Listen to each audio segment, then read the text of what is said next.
ஒரு 5 பீஸ் எடுத்து குலோப் ஜாம் செய்யலாம். அதிகமாகலாம் செய்யலை, நான் கம்மியாக தான் செய்கிறேன். இப்போ நம்ம சர்க்கரை பாகு காய்ச்சிக்கலாம். 1 கப்பு சர்க்கரை, 1 கப்பு சர்க்கரைக்கு 1 கப்பு தண்ணி. நல்லா சர்க்கரை பாகு வரட்டும். ஒரு கம்பி பதம் வந்தாலே போதும், நல்லா கொதித்து வரட்டும்.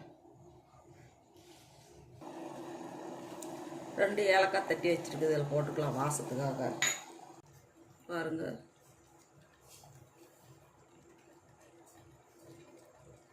ஒரு கம்பி பதம் வருது, போதும், இதுவே போதும். ஆஃப் பண்ணி எடுத்து வச்சிடலாம். இப்படி ஓரங்களில் கட் பண்ணி எடுத்துடலாம்.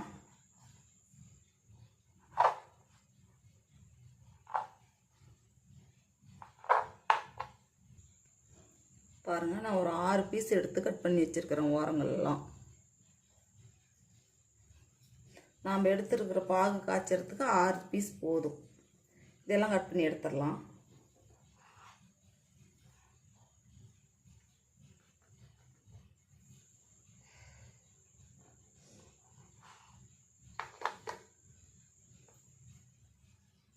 இப்போ நம்ம ஒரு பாத்திரத்தில் போட்டுக்கலாம்.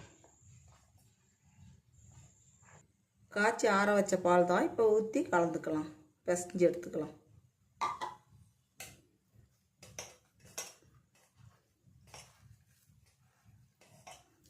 நல்லா பிசைஞ்சு எடுத்துடலாம். பாருங்கள், எல்லாம் கலந்து விட்டாச்சு. இப்போ நம்ம சின்ன சின்ன உருண்டையாக பிடிச்சி எடுத்து வச்சிடலாம். விரிசல் வராமல் அப்படியே நம்ம உருண்டை பிடிச்சிடலாம். பாருங்கள், இது போல் எல்லாம் பிடிச்சி எடுத்து வச்சிடலாம். பாருங்கள், எல்லாமே உருண்டை பிடிச்சி எடுத்தாச்சு. இப்போ நம்ம பொரிச்சு எடுத்துக்கலாம். எண்ணெய் கம்மியாக சூடாக இருந்தாலே போதும், அதிகமாக சூடு தேவையில்லை, ஏன்னா கருகி போயிடும்.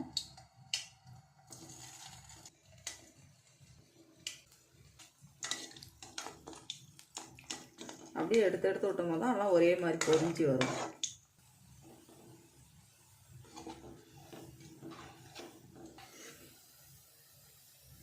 இப்போ அப்படியே எடுத்துடலாம். இன்னும் இருக்கிறது எல்லாம் பொரிச்சு எடுத்துடலாம். பொரிச்சு எடுத்த குலோப் ஜாம் எல்லாமே இப்போ ஜீராவில் போட்டுடலாம். கொஞ்சம் வெது வெதுப்பான சூடு இருக்கணும், சூடு இல்லாத போட்டுறாதீங்க. ஆறிட்டா கூட கொஞ்சம் சூடு பண்ணிக்கோங்க. பாருங்கள், பண்ணை வச்சு டக்குன்னு செஞ்சு முடிச்சாச்சு. இது போல் நீங்களும் செஞ்சு பாருங்கள்.